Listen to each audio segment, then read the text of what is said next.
नमस्कार दर्शक बंधु जय जगन्नाथ रविवार प्रश्न उत्तर कार्यक्रम को आपण मानक स्वागत। दर्शक बंधु आपण माने गत सप्ताह जो प्रश्न गुड़िक पचारि से प्रश्न गुड़िकर उत्तर दिज्व एवं यह सहित एक विशेष कार्यक्रम विषय में आम आज कार्यक्रम में आलोचना करवा।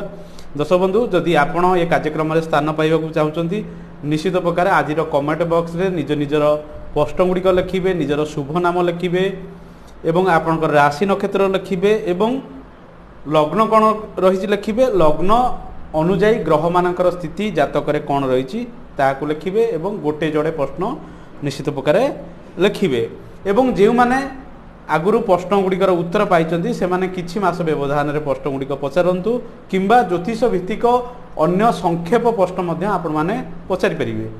दर्शक बंधु आसतु कार्यक्रम आरंभ करवा। दर्शक बंधु सर्वप्रथमे अक्षय तृतीयार शुभ अभिनंदन। आज बहुत गुड़े भल दिन किंतु वर्षा प्रायतः सकाळु लगी रही। दर्शक बंधु आज विशेष कार्यक्रम आम एक विशेष प्रश्न को सामिल करछु। जो प्रश्नटी पचार राधाश्याम मल्लिक से पचार अमावास्या दिन जदि गोटे व्यक्ति जन्म होता है ता पुओ हो बा झील हो जीवन में कौन कौन असुविधार से सम्मुखीन करिथाए बा जीवन में कौन अशुभ फल गुड़िक प्राप्त होता है। आसतु से विषय प्रथम जानिबा एवं अन्य प्रश्न गुड़िक तत्पर आलोचना करिबा। दर्शक बंधु अमावास्या दिन जदि गोटे पुओ बा झील जन्म होता है आम मान मन में बहुत नेगेटिविटी थाए जे जीवन में विभिन्न समस्या दे से व्यक्ति विशेष गति करिवो, किंतु यह संपूर्ण रूपे लागू होई न थाए। कारण अनेक व्यक्ति अमावास्या जन्म होई अनेक शुभ फल गुड़िक जीवन में पाई, बड़ ऑफिसर होती, भल इंजीनियर होती, भल डाक्तर होती, अनेक कुंडली मु देखी अनेक जुग थाई व्यक्ति विशेष अनेक शुभ फल प्राप्त करछि। अमावास्या दिन प्रायतः नेगेटिव ऊर्जा गुड़िक रही थाए। तेणु ये जो नेगेटिव ऊर्जा रही थाए जदि व्यक्ति विशेष प्रायतः राति रे जन्म होता है ताले राति रे जन्म होवा द्वारा किसी अधिक अशुभत्व रही थाए, किंतु जदि व्यक्ति विशेष अमावास्या हुई दिन में जन्म होता है ताले से अशुभत्वर प्रभाव किसी कमी थाए। जहाँ भी आम मन में गोटे भय आशंका रही जदि अमावास्या दिन व्यक्ति विशेष जन्म हुए ताले तार मन खराब रहे, ताले विभिन्न समस्या दे से व्यक्ति विशेष गति करि थाए, तार स्ट्रेस रही थाए, तार डिप्रेशन रही थाए, एंजाइटी अधिक रही थाए एवं आत्महत्या करिवार जोग गुड़िक रही थाए एवं वैवाहिक जीवन में विभिन्न प्रकार समस्या दे से गति करे एवं जीवन में किछि किछि पार्ट तार बहुत खराब थाए। अर्थात गोटे गोटे विभाग जदि आम विचार करवा धरतु बाघर कि चाकरी बा कर्ममय जीवन से ही तार विभिन्न प्रकार समस्या गुड़िक दे से गति करता है, किंतु समस्त जातक यह संभवपर नुहे। कारण समस्ते एका भाग्य नहीं जन्म हो न था, जदि बा से अमावास्या जन्म होता समस्त भाग्य के सामान नुहे। अनेक कुंडली देखा जे अमावास्या जन्म हेले से लोकर मन बहुत भल रही एवं से भल चिंताधारा भावना नहीं बंचुची, ता जीवन में किसी असुविधा नहीं। जदि आपण अमावास्या जन्म होती ताहले आपणकर जन्म कुंडली रे चंद्र रवि गोटे राशि रे रहिबे। जदि चंद्रटी जन्म कुंडली रे अशुभ स्थिति रे रही, अर्थात रवि चंद्र सहित जोग हेले चंद्र तार शुभ फल गुड़िक हराई दिए बा चंद्रंकर पावर जोटा कमी जाए बा चंद्र वीक हो जाए बा चंद्र दुर्बल हो जाए। किंतु जदि चंद्र मो कहया कथा अमावास्या जन्म होइछि किंतु चंद्र जदि धरतु नीच राशि रे बसी किंबा शनि प्रभाव रही, राहु प्रभाव रही, से चंद्रमा अधिक नेगेटिविटी दब एवं जीवन में मनटा को अशांत करिवो, डिप्रेशन करिवो, फ्रस्ट्रेशन करिवो, विभिन्न प्रकार चिंता मन में प्रवेश करिवो, काम रे मन लागिवो नाही, कोनोसी एना स्थिति रे विभिन्न समय विभिन्न समस्या दे से गति करथिवो। किंतु से चंद्रमा जदि उच्चरे रही, बृहस्पति दृष्टि रही एवं अन्य शुभ ग्रहंकर द्वारा जोग रही, किंतु अमावास्या जन्म होती किंतु से जीवन में बहुत शुभ बल गुड़िक प्राप्त करिवो, ता चिंताधारा नेगेटिविटी हम नाही एवं से अनेक दिगरु मध्य सफलता पाइबो। एवं ता जातक जदि तार भाग्य भल रही, धरतु नवमाधिपति भल रही, लग्नाधिपति भल रही, पंचमाधिपति भल रही, कर्माधिपति भल रही, ताहले ता जीवन में केबे विभिन्न समस्या बेसी आसीबो नाही। किंतु छोट मोट जेहेतु अमावास्या जन्म होती चंद्रंकर ପ୍ରଭାବ କିଛି କମ୍ ଥାଏ, ଯାହାଫଳରେ ସମୟ ସମୟ କିଛି ଡିପ୍ରେସନ୍ ଏମିତି କିଛି ରହେ, କିନ୍ତୁ ଏଇ ବ୍ୟକ୍ତିର ଜୀବନରେ ସେଇଭଳିଆ ବଡ଼ ଧରଣର ଡିପ୍ରେସନ୍ କେବେ ଆସିବ ନାହିଁ। ଯଦି ଚନ୍ଦ୍ର ଅଶୁଭରେ ରହିଛି ଜନ୍ମ ଜାତକରେ, ଅମାବାସ୍ୟାରେ ବ୍ୟକ୍ତିବିଶେଷ ଜନ୍ମ ହୋଇଛି, ଅଶୁଭ ଗ୍ରହଙ୍କ ଦ୍ୱାରା ଚନ୍ଦ୍ର ପୀଡ଼ିତ ହୋଇଛି, ତାହେଲେ ଯେତେବେଳେ ଚନ୍ଦ୍ରଙ୍କର ମହାଦଶା ଆସିବ ବା ଚନ୍ଦ୍ରଙ୍କର ଅନ୍ତର୍ଦଶା ଭୋଗ ହେବ, ସେହି ସମୟରେ ଅନେକ ଗୁଡ଼ିଏ ସମସ୍ୟା ଦେଇ ସେ ଗତି କରିବ। ବିଶେଷ କରି ମନକୁ ନେଇ ନେଗେଟିଭିଟି ଚିନ୍ତାଧାରା, ବିଭିନ୍ନ ପ୍ରକାର ଫ୍ରଷ୍ଟ୍ରେସନ୍ ଭାବନା ତା ମନରେ ଆସିବ ଏବଂ କାର୍ଯ୍ୟ ଗୁଡ଼ିକ କ୍ଷେତ୍ରରେ ସେ ସଫଳତା ତାକୁ ମିଳିବ ନାହିଁ। କିନ୍ତୁ ଧରନ୍ତୁ ଆପଣଙ୍କ ଜୀବନରେ ଚନ୍ଦ୍ର ମହାଦଶା ଆସିଲା ନାହିଁ, କେବଳ ଯେତେବେଳେ ଅନ୍ତର୍ଦଶା ଗୁଡ଼ିକ ଭୋଗ ହେବ ସେହି ସମୟରେ କିଛି କିଛି ସମସ୍ୟା ଦେଇ ଆପଣ ଗତି କରିବେ। ଦର୍ଶକ ବନ୍ଧୁ, ଯଦି ଆପଣଙ୍କର ଅମାବାସ୍ୟାରେ ଜନ୍ମ ହୋଇଛି, ତାହେଲେ ଯଦି ଚନ୍ଦ୍ର ଆପଣଙ୍କର ଅଷ୍ଟମରେ ରହିଛି, ରବିଙ୍କ ସହିତ ଯୋଗ ହୋଇ ଚନ୍ଦ୍ର ଅଷ୍ଟମରେ ରହିଛି ଏବଂ ଧରନ୍ତୁ ଆପଣଙ୍କର ଶତ୍ରୁ ରାଶିରେ ରହିଛି, ତାହେଲେ ଜୀବନରେ ଆପଣ କିଛି ସମସ୍ୟା ଭୋଗ କରିବେ। ବିଭିନ୍ନ ପ୍ରକାର ଆପଣଙ୍କର ମାଇଣ୍ଡ ଡିପ୍ରେସନ୍ ରହିବ, ଆତ୍ମହତ୍ୟାର ଚିନ୍ତାଧାରା ଗୁଡ଼ିକ ମନରେ ଆସିବ। ଧରନ୍ତୁ ଚନ୍ଦ୍ରମା ଆପଣଙ୍କର ରବିଙ୍କ ସହିତ ମିଶି ଚତୁର୍ଥରେ ରହିଛି, ତାହେଲେ ଆପଣଙ୍କର ପାରିବାରିକ ଜୀବନରେ କିଛି ଅଶାନ୍ତି ଆପଣଙ୍କର ଲାଗି ରହିବ। ଧରନ୍ତୁ ଚନ୍ଦ୍ରମା ରବି ଦଶମ ସ୍ଥାନରେ ରହିଛନ୍ତି, ଉଚ୍ଚ ସ୍ଥାନରେ ରହିଛନ୍ତି, ଶୁଭ ଘରେ ରହିଛନ୍ତି, ମିତ୍ର ଘରେ ରହିଛନ୍ତି, ତାହେଲେ ସେ ଗଭର୍ଣ୍ଣମେଣ୍ଟ କ୍ଷେତ୍ରରେ ସଫଳତା ମିଳିବ, ଅନେକ କର୍ମକ୍ଷେତ୍ରରେ ତାକୁ ସଫଳତା ରହିବ।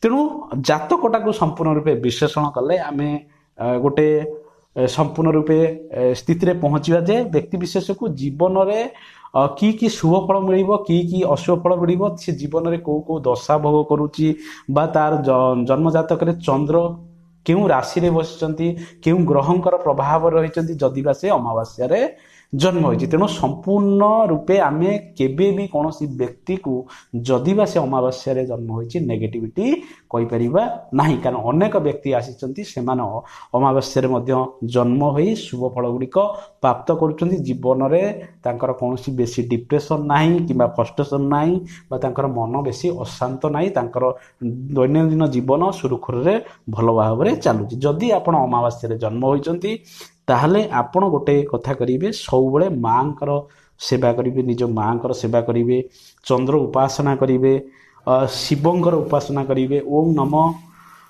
ଶିବାୟ, ଏ ଯେଉଁ ପଞ୍ଚାକ୍ଷର ମନ୍ତ୍ର ରହିଛି, ଏ ମନ୍ତ୍ରକୁ ପ୍ରତ୍ୟେକ ଦିନ 108 ଥର ଲେଖା ଜପ କରିବେ। ପ୍ରତ୍ୟେକ ସୋମବାର ଦିନ ଆପଣ ଶିବ ମନ୍ଦିରରେ ଶିବଙ୍କୁ କ୍ଷୀର କିମ୍ବା ଜଳରେ ଅଭିଷେକ କରାଇବେ। ଏସବୁ ଯଦି ଆପଣ କରିବେ, ତାହେଲେ ମନରେ ଯେଉଁ ଡିପ୍ରେସନ୍ ଯଦି ରହୁଥିବ ସେସବୁ ଦୂରୀଭୂତ ହେବ ଏବଂ ଯୋଗ ପ୍ରାଣାୟାମ କରିବେ। ସକାଳୁ ଟିକେ ଉଠିବା ପାଇଁ ଚେଷ୍ଟା କରିବେ, ରାତି ବେଶୀ ଅନିଦ୍ରା ହେବେ ନାହିଁ ଏବଂ ରାତିରେ ଆପଣ ଧରନ୍ତୁ ଚନ୍ଦ୍ର ଜନିତ ଯେଉଁ ଖାଦ୍ୟ ରହିଛି, ଆପଣ ଭାତ ଖାଇବେ ନାହିଁ, ଆପଣ କ୍ଷୀର ପିଇବେ ନାହିଁ। ଯଦି କ୍ଷୀର ପିଉଛନ୍ତି ତାହେଲେ କେଶର କିମ୍ବା ହଳଦୀ ପକାଇ ଆପଣ ତାକୁ ପିଇଲେ ଭଲ ହେବ। ଖାଲି ଡାଇରେକ୍ଟ ଆପଣ କ୍ଷୀର ପିଇବେ ନାହିଁ, କଲର୍ ଚେଞ୍ଜ କରି ପିଇବେ। ତେଣୁ ଏସବୁ ଜୀବନରେ ଯଦି ଆପଣ ଆପଣାଇବେ, ତାହେଲେ ଅତ୍ୟନ୍ତ ଶୁଭଫଳ ଆପଣଙ୍କୁ ପ୍ରାପ୍ତ ହେବ, ନେଗେଟିଭିଟି ମନରେ ବେଶୀ ରହିବ ନାହିଁ। ଏହା ଛଡ଼ା ଯଦି ଆପଣଙ୍କର ଲଗ୍ନ ପାଇଁ ଯଦି ମୋତିଟିଏ ସୁଟ୍ କରୁଥାଏ ବା ପଲ୍ଟିଏ ଆପଣଙ୍କୁ ସୁଟ୍ କରୁଥାଏ, ତାହେଲେ ପଲ୍ ମଧ୍ୟ ଆପଣ ଯଦି ଲଗାଇବେ, ଲିଟିଲ୍ ଫିଙ୍ଗରରେ ଯଦି ଲଗାଇବେ ଚାନ୍ଦିରେ ତିଆରି କରି ସୋମବାର ଦିନ ପ୍ରାତଃ ସମୟରେ, ସୂର୍ଯ୍ୟ ଉଦୟ ସମୟରେ, ତାହେଲେ ଆପଣଙ୍କର ଅନେକ ସମସ୍ୟା ଗୁଡ଼ିକ ମଧ୍ୟ ଦୂରୀଭୂତ ହେବ। ଦର୍ଶକ ବନ୍ଧୁ, ତେଣୁ କେବେ ବି ପ୍ରତ୍ୟେକ ଯୋଗକୁ ଆପଣ ନେଗେଟିଭିଟି ନିଅନ୍ତୁ। କିଛି ଅଶୁଭତ୍ୱ ରହିଛି କିନ୍ତୁ ସମ୍ପୂର୍ଣ୍ଣ ରୂପେ ନେଗେଟିଭ୍ ନାହିଁ, କାରଣ ଜୀବନରେ ଆପଣ ଯେଉଁ ଶୁଭ ଫଳ ଗୁଡ଼ିକ ଭୋଗ କରୁଛନ୍ତି, ତାହେଲେ ଜନ୍ମ କୁଣ୍ଡଳୀର ଯୋଗକୁ ନେଇ ସେସବୁ ବିଚାର କରାଯାଏ।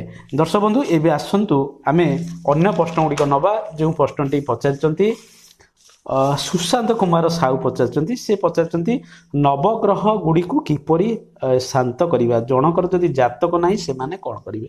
ପ୍ରଥମ କଥା ହେଉଛି ସୁଶାନ୍ତ କୁମାର ସାହୁ ଆପଣ ଜଣେ ନିୟମିତ ଦର୍ଶକ, ଭଲ ଭଲ ପ୍ରଶ୍ନ ବି ମଝିରେ ପଚାରନ୍ତି, ଯେହେତୁ ଇଏ ଗୋଟେ ମଧ୍ୟ ସୁନ୍ଦର ପ୍ରଶ୍ନ।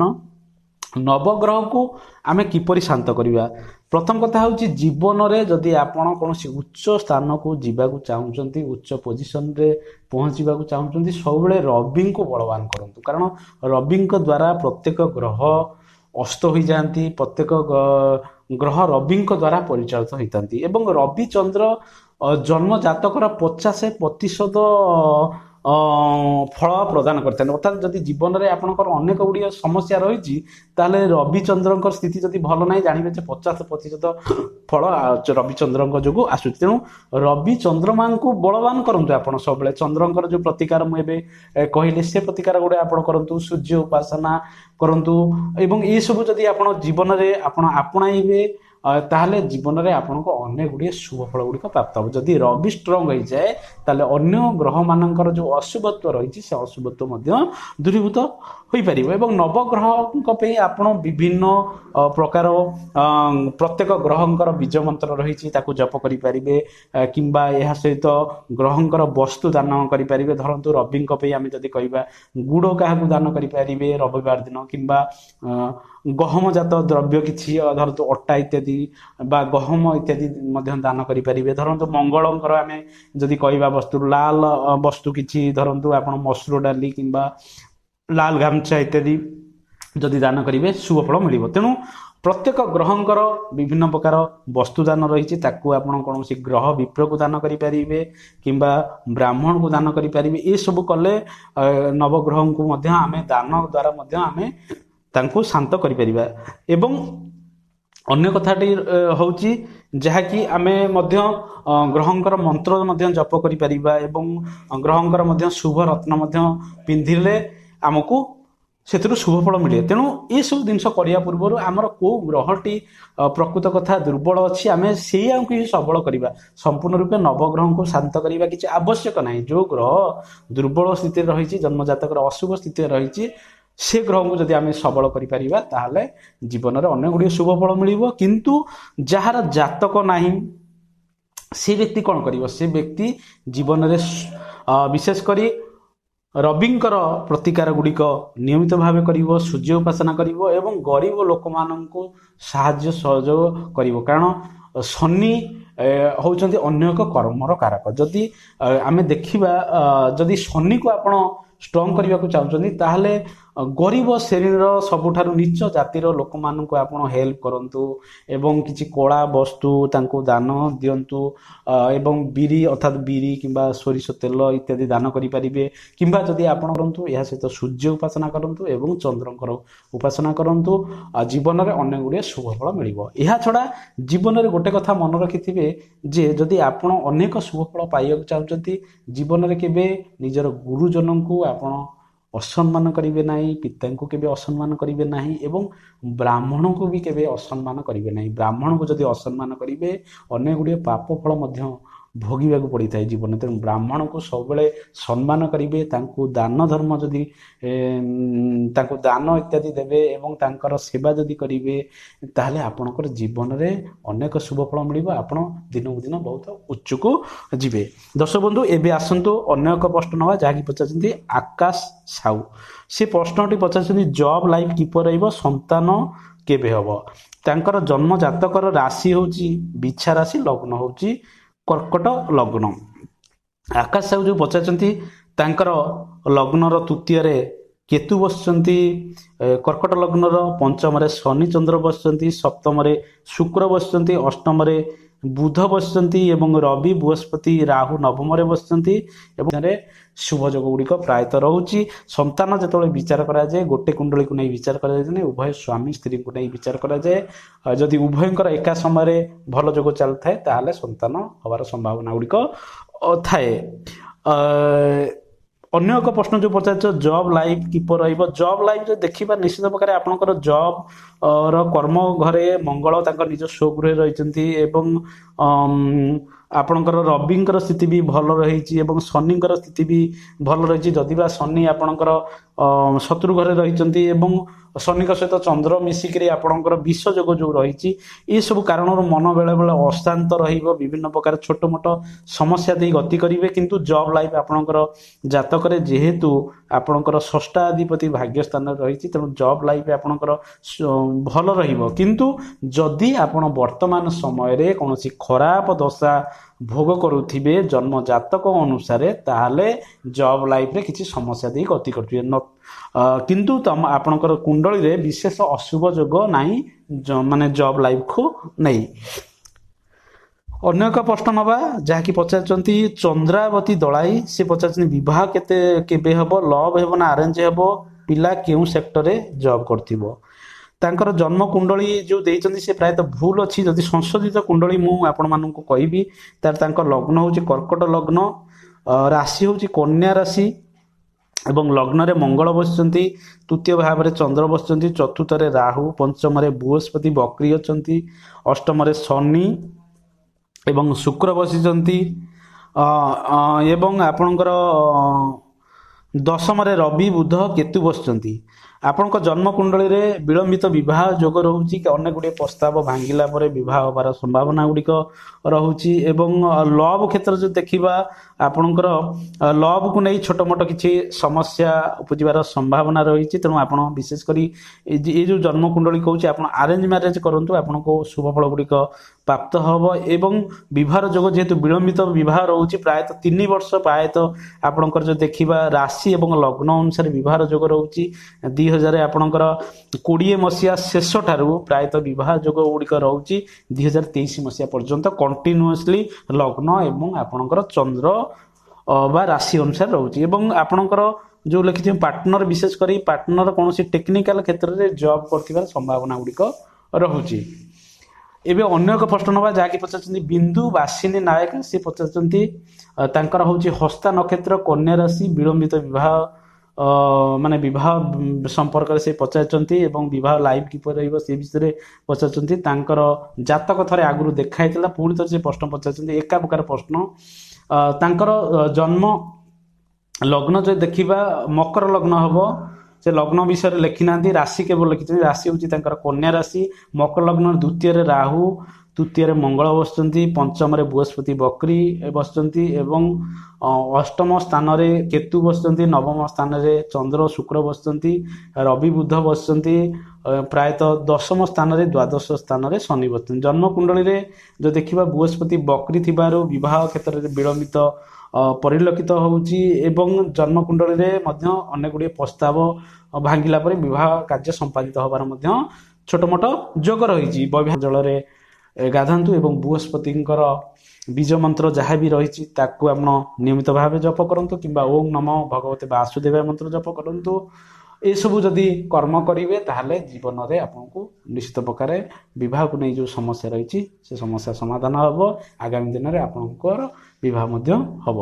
ଦର୍ଶକ ବନ୍ଧୁ, ଆଜି ଅନେକ ଗୁଡ଼ିଏ ପ୍ରଶ୍ନର ଉତ୍ତର ଦିଆହେଲା। ପୁନଶ୍ଚ ଆସନ୍ତା ରବିବାରେ ଆପଣମାନେ ଯେଉଁ ପ୍ରଶ୍ନ ପଚାରିବେ ସେ ପ୍ରଶ୍ନ ଗୁଡ଼ିକର ଉତ୍ତର ଦିଆଯିବ। ଆଜି ପାଇଁ ଏତିକି। ନମସ୍କାର।